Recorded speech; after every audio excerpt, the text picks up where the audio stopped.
సినీ రంగంలో సెలబ్రిటీస్ పెళ్లి పెద్ద వార్త అయితే విడిపోవడం కూడా పెద్ద వార్తగా మారుతోంది. ఇటీవల ధనుష్, రవి మోహన్ వారి సంసార జీవితం విడాకులకు దారితీయడం పెద్ద సంచలనానికి దారితీసిన విషయం తెలిసిందే.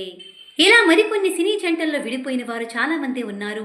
కాగా తాజాగా మరో సినీ జంట ఈ మధ్య ఏర్పడ్డ అభిప్రాయ భేదాలు విడాకుల వైపు దారి తీస్తున్నట్టు ప్రచారం సామాజిక మాధ్యమాల్లో తెగ వైరల్ అవుతోంది. ఆ జంటే నటి సంగీత, గాయకుడు, నటుడు క్రిష్. తమిళం, మలయాళం, కన్నడ, తెలుగు భాషల్లో పలు చిత్రాల్లో నటించి ప్రముఖ కథానాయిక పేరుగాంచిన నటి సంగీత.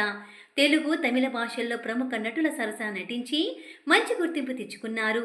మొదట మలయాళ చిత్రంతో ఆ నట జీవితాన్ని ప్రారంభించిన సంగీత ఆ తర్వాత కన్నడం, తెలుగు, తమిళ భాషల్లో నటించారు. ముఖ్యంగా తమిళంలో విక్రమ్ సరసన నటించిన పితామగన్ చిత్రం సంగీతకు మంచి పేరు తెచ్చిపెట్టింది.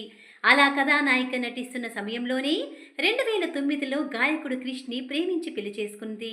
వీరికి ఒక కూతురు కూడా ఉంది. ప్రస్తుతం 46 ఏళ్ల సంగీత క్యారెక్టర్ ఆర్టిస్ట్ గా నటిస్తున్నారు.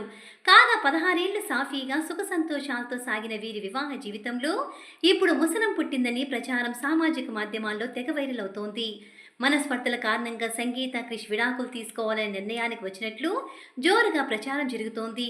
సంగీత తన ఇన్స్టా ఖాతాలో పెళ్లి ఫోటోలు డిలీట్ చేయడం, పేరు మార్చడం ఈ పుకార్లకు మరింత ఆజ్యం పోసినట్లయింది. గతంలో ఇన్స్టాలో సంగీత క్రిష్ అని ఉండేది. కానీ ఇప్పుడు సంగీత యాక్ట్గా బయో మారింది. దీంతో వీరి మధ్య నిజంగానే మనస్పర్ధలు వచ్చాయంటూ నెటిజన్స్ అభిప్రాయపడుతున్నారు. సంగీత సినీ కెరీర్ విషయానికొస్తే పెళ్లి తర్వాత సినిమాలకు దూరమైన ఈ టాలెంటెడ్ నటి మహేష్ బాబు సరిలేరు నీకెవ్వరు సినిమాతో రీ ఎంట్రీ ఇచ్చింది. ఆ సినిమాలో మహేష్ బాబుకు అత్త పాత్ర, రష్మిక మందన్నాకు తల్లిగా సంగీత నవ్వులు పూయించింది. ఆ తర్వాత మసూదాతో పాటు మరికొన్ని చిత్రాల్లోనూ కీలక పాత్రలు పోషించింది. ప్రస్తుతం కొన్ని రియాలిటీ షోల్లో న్యాయ నిర్ణేతగా వ్యవహరిస్తున్నారు.